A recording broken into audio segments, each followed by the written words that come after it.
A virtual desktop hosts a desktop operating system on a centralized server in the data center. Now, if we think how most people work today, employees have their own PCs and laptops with applications installed locally, plus lots of compute and storage capacity. However, there are quite a few challenges with this. First of all, most of the time only a fraction of those resources are in use. Using a VPN connection might be overwhelming, if not impossible at times. Not to mention that corporate VPNs most of the time are not designed to sustain peaking traffics like during these strange times. And what happens if your laptop gets stolen? Or you delete a file accidentally? Are you sure your backups are fine?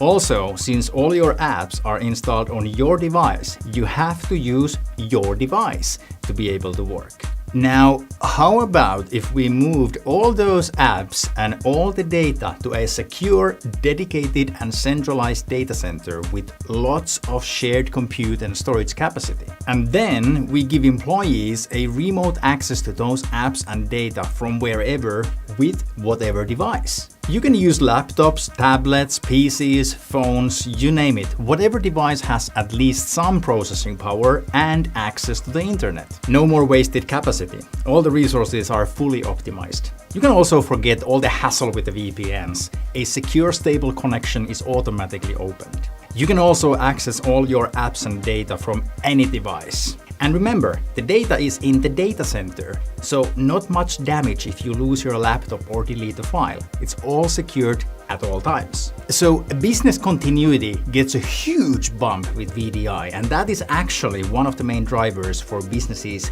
moving to VDI. I know what you're thinking now.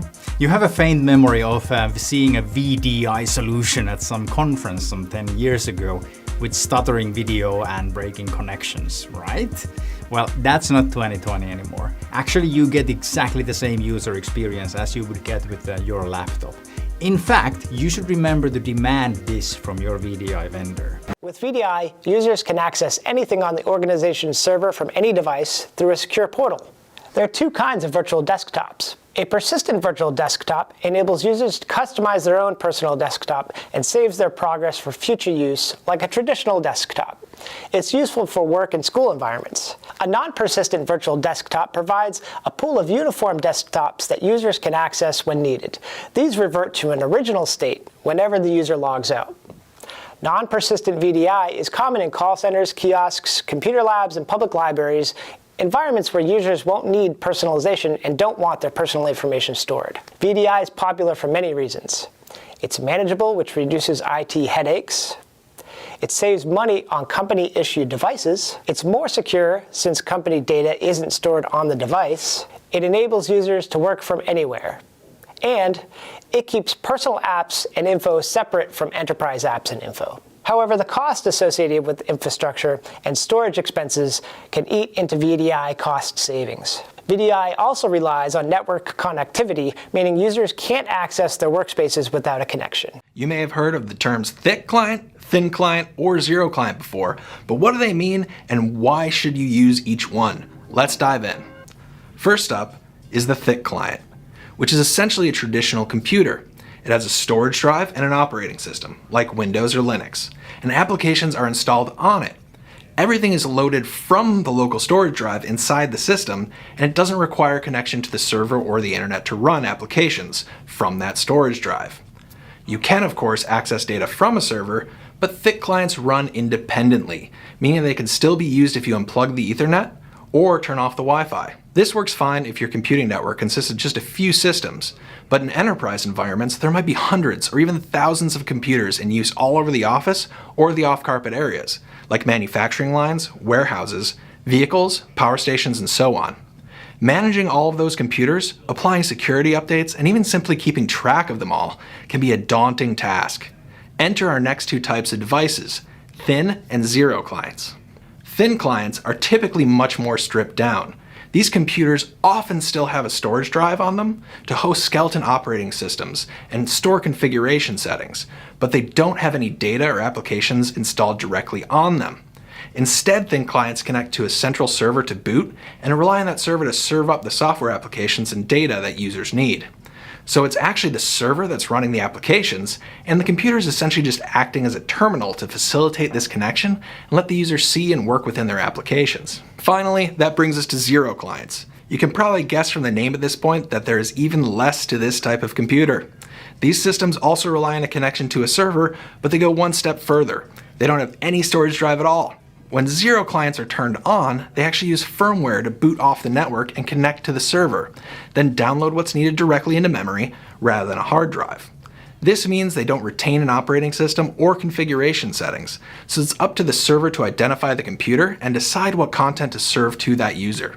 We all know that a thick client is kind of like a desktop PC, can run a full operating system. Everything. It typically is everything. All the applications, everything in there is in that box. Whatever work you intend to do, it lives on that box. And this box can also have persistent storage.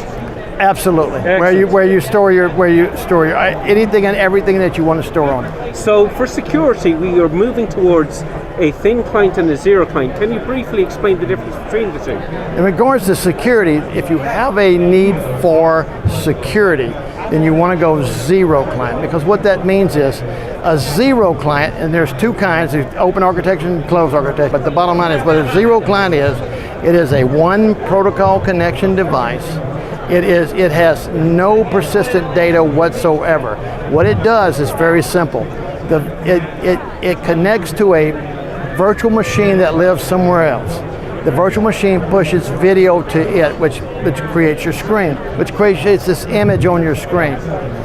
As you type, as you move your mouse, that data is transmitted back to wherever the virtual machine is to make the changes. As you type, as you say you're typing a report, that report is going back via universal data packets on that's being converted by the USB, by moving the mouse, by typing on the keys and so forth.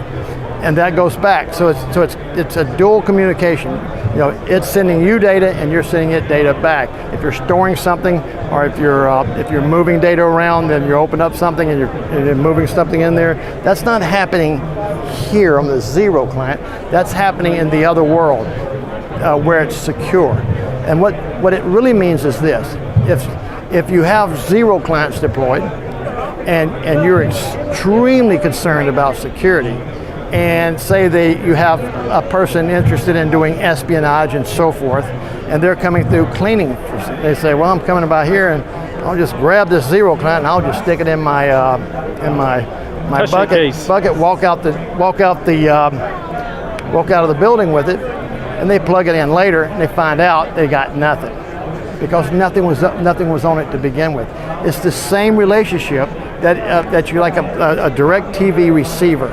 That receiver really is nothing more than a receiving point, and even that receiver has the ability where you click on it to make changes where it's going, but the receiver itself is only passing that video stream to your television set. But the data, there's no data on that receiver. And the other parts are the increase the security of the zero client itself is there's copper and fiber drops, the connectivity. In other words, when you connect to the zero client, you've got to connect a cable to it.